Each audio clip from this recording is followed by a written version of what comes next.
Basically ladies అంతా కలిసి మీ మీద కేసు పెట్టాలనుకుంటున్నాం.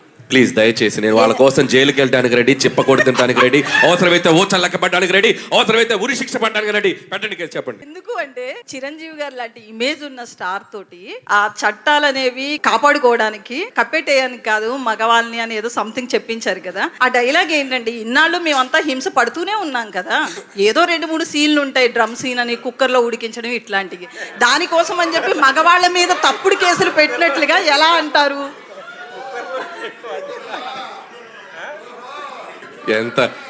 ఎంత సింపుల్ గా చెప్పిందో తెలుసు లక్ష్మి. ఆయన లేచి వెళ్ళిపోయాడు.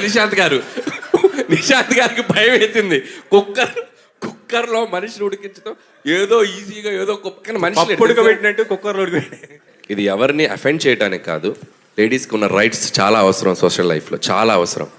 మనం చెప్పింది ఏంటంటే దాన్ని అక్కడక్కడ మీరు అన్నట్టే అక్కడక్కడ మిస్యూజ్ అవుతున్న వాటిని అడ్రస్ చేసాం. అది చిరంజీవి గారు లాంటి స్టార్ చేతు చాలా క్యూట్గా, నాకు తెలుసు మీ మనోభావాలు ఎలా దెబ్బతింటే ఎంత దారుణంగా ఉంటుందో పరిస్థితి, అందుకే నేను చాలా చెప్పకుండా అలా క్యూట్గా చెప్పించాను. చాలా మంది లేడీసే చప్పట్లు కొడుతున్నారు థియేటర్స్లో. దానికి థ్యాంక్స్, మీరు అడ్రస్ చేసినందుకు. కొట్టారండి. అది చాలా థ్యాంక్స్ మీరు అడ్రస్ చేసినందుకు.